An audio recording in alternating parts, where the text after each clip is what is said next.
welcome back. My name is Elena and this is my channel, Elena's Knits.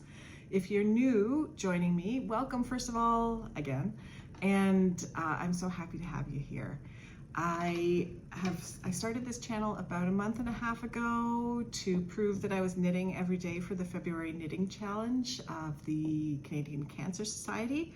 I was doing some fundraising and I got hooked. So I'm really happy to have everybody who's here along for the ride. So today I'm wearing the holiday vest by Petite Knit, and I've worn this a lot this winter. I was almost going to find a new home for it at the beginning of the winter, but yeah, like especially on the weekends, I'm really looking for a layer that's easy to take on and off for a little extra warmth. And now that we're in second winter, after first spring here in Toronto, then yeah, I need it, and I'm happy to have it. So as you might have noticed, one thing that is part of my channel is just accepting imperfection. Yeah, I'm trying to embrace this whole perfectly imperfect thing. And so, yeah, sometimes my hair won't be perfect. Sometimes I won't have makeup on. Sometimes I'll stumble over my words, but I'm not gonna overly edit it and make it super slick. Because yeah, my life just doesn't have time for that. And that's not my goal. My goal is just to share my knitting with the community and have a good time. So that's what I'm gonna do. That being said, I am recording this a second time because a piece of my hair was literally sticking straight up, and like that's a step too far for me. So yeah, let's hope things go a little smoother this time, but if they don't, that's life. So the past week, I was in Montreal with my daughter. We had March break here in Ontario, and so we went next door to Quebec, and we had a great time. This is our second year in a row going, and my friend Sue and her daughter go as well, and yeah, it's a really good time. We have time, just the two of us, and then time with our friends. Yeah, it was really special. So I brought 3 knitting projects with me, and I made progress on 2. One I actually finished, and that was my Sophie scarf. So I can show you that now. I'm absolutely in love. I haven't even washed this yet, but it just has the most gorgeous drape. This was knitted with Handmaiden Yarns cashmere silk in this really lovely gold color. And yeah, I made it a little longer than the pattern called for, which works because my neck's maybe a bit bigger than tiny Danish women, but yeah, I can wrap this around twice if I want to. And yeah, it's not too warm so that perimenopausal moi overheats, but it's just right. I love this so much. I'm happy to have that done. And there's a little bit of yarn left that I can use as part of my northeasterly blanket. That's a scrappy project where everything I finish that's either fingering or DK weight, I either hold it single or double and knit a few inches into a blanket pattern that's I've shown in previous videos, so you can have a look. So yeah, hooray! Another Sophie done. That's my 3rd that I've knitted up. The other project that I made progress on, although you can't really tell, is my flower market bag, and this is by Sari Nordland. And yeah, this is a beautiful lace bag. Can't you just picture it with some, tulips sticking out, or a baguette or something like that once it's blocked and a little bit bigger, maybe a half baguette.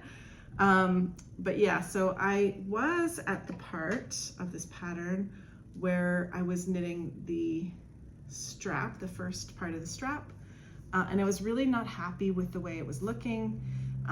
It was really messy along the outer edge. If I can get this to focus. Oof, yikes. No? I don't know, maybe not.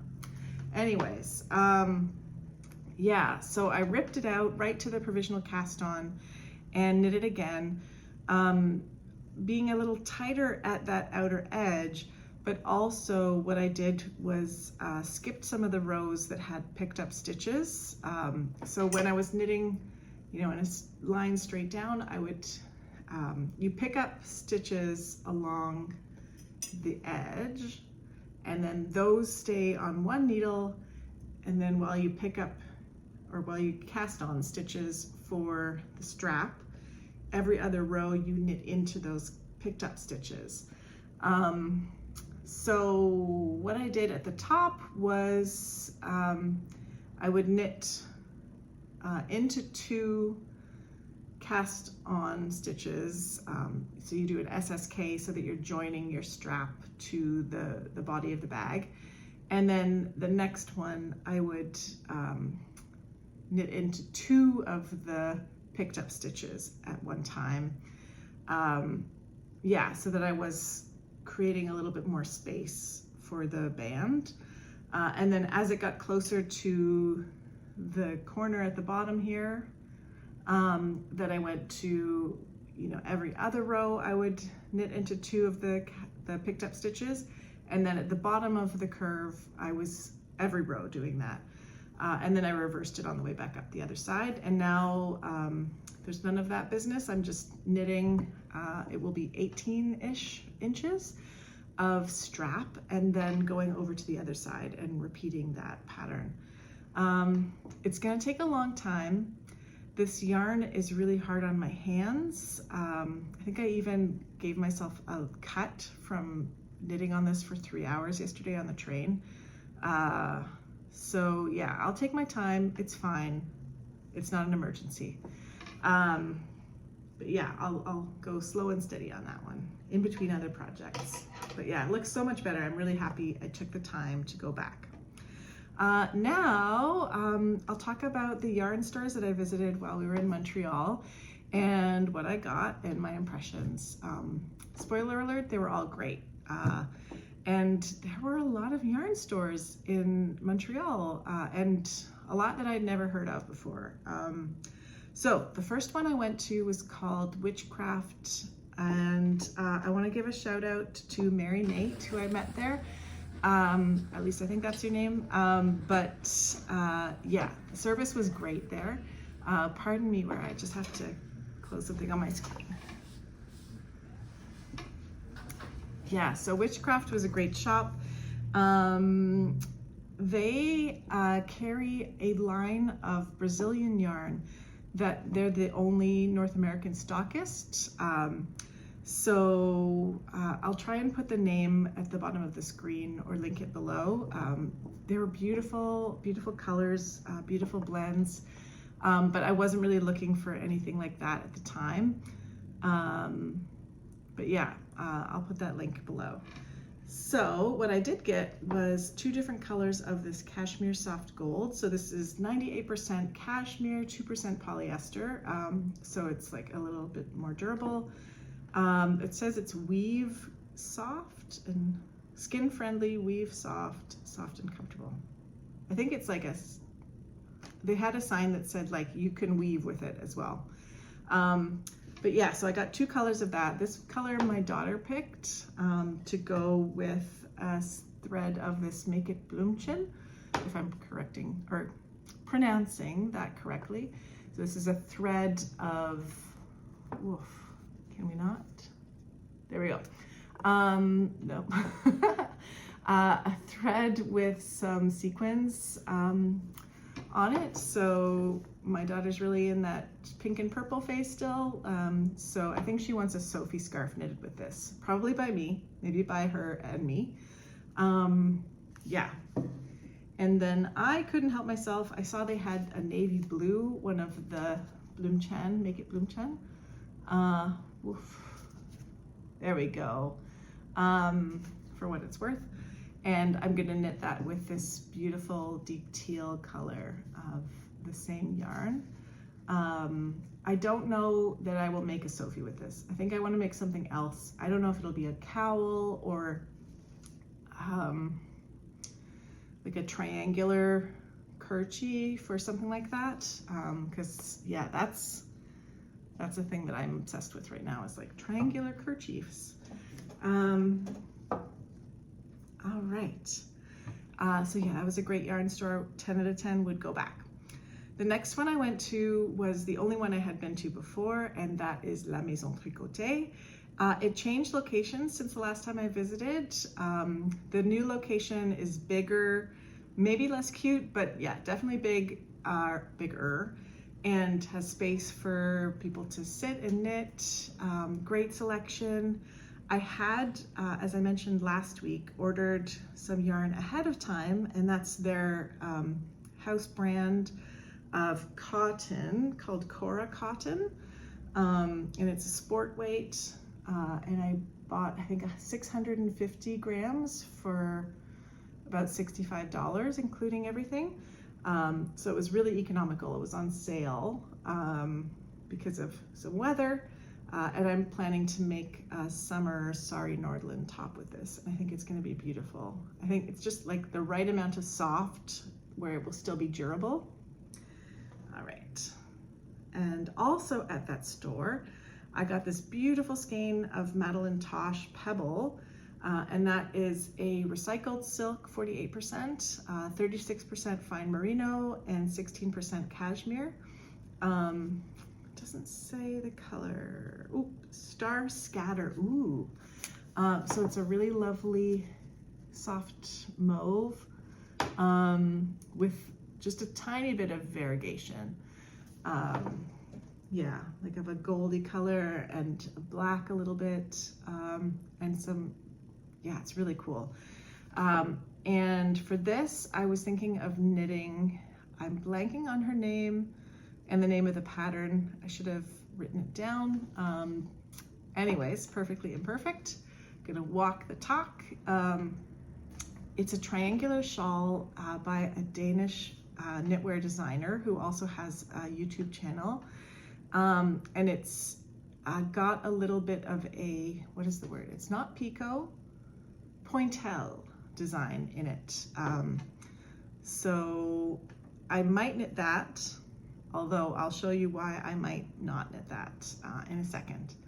But yeah, this is beautiful. I also picked up a spool of this wool for darning, because I have a pair of white socks that need darning that are hand knit. They're like actually more cream with some variegation, but yeah, I've been waiting to darn them, and now I can. All right, the next yarn store I went to was Les Laines Biscotte, and this is a pretty big store as well, but more full of stuff. That was the vibe I got. So they have their own house brand, Les Laines Biscotte, and then they have other yarns in the store as well. They had some Noro, they had some, I think, Knitting for Olive, they had some Cascade 220, and lots of other things. What I fell in love with was this beautiful skein of cash silk lace. So this is 50% cashmere, 50% silk, and the color is incredible. So, you know, kind of remembering my handmaiden yarns, that's a similar blend, but it's a bit deeper. Wow, is all I have to say. I can't wait to knit this up. Yeah, so this might end up being that triangular shawl because the blend is more, and the weight is exactly what I think I was looking for. Actually, minus the silk. I don't know, I'm still gonna make that decision, but I will keep you posted. The other things I got at that store were some Coco Knits colorful opening stitch markers. So I have the round ones from this brand, and now these are the locking ones. I had some locking stitch markers from Clover that were plastic, but over the past, I don't know, 10, wow, that really does not show up. 10 years or so, the number that I have, it's too tiny, but you get the idea. Yeah, the number that I have has decreased, as they get lost. And these are metal. Yeah, I feel good about that purchase. I also got the knitting barber. I forget what they're called, but it's the things to put your projects on so you can try them on. They're these long strands. I usually just use some waste yarn, but I really need this for a sweater project I'm working on to make sure it's the right size, so I can, yeah, either go a size up before I divide for the sleeves, or rip back, or maybe it's the right size and I just move along with the pattern. So yeah, that was a necessary project. I think, yeah, upgrading from waste yarn, I think I deserve that. So yeah, that's everything I bought. I did go to one more yarn store that I was really excited to visit, and that was Espace Tricot. It's a little further away from where I was staying. It is at, I think it's called Griffintown. Beautiful store, really lovely staff, but I knew I didn't have any more room in my baggage for yarn, so I did not get anything. My daughter got a button. Yeah, good purchase. I do want to give a shout out. I met one of the dyers behind Miles Apart. It's spelled M-A-I-L-L-E-S, which is French for stitch. I think it was Catherine that I met, and I saw their sock yarn in the store. It's beautiful, but I'm not allowed to buy any sock yarn right now until I knit several more pairs of socks. But I'm looking forward to seeing them at Knit City Toronto this upcoming weekend, where they'll have a lot more of their yarn bases for sale. So I think they're going to be at booth 111, and I'm looking forward to that. I think I'm going to bring my list of vests that I want to knit and see what I can pick up. Yeah, so that was all of my yarny time in Montreal. I'll try to put in some videos from when I visited the shops, but otherwise I'll say bye for now. Next weekend I am going to be at Knit City in Toronto, down at the convention center, or down at the X rather. So I'll either upload late and include some content from there, which I think I'm leaning towards doing that, or I'll just upload something really small for the week on time. So stay tuned. Thanks for joining me again today, and I'll see you next week. Bye-bye.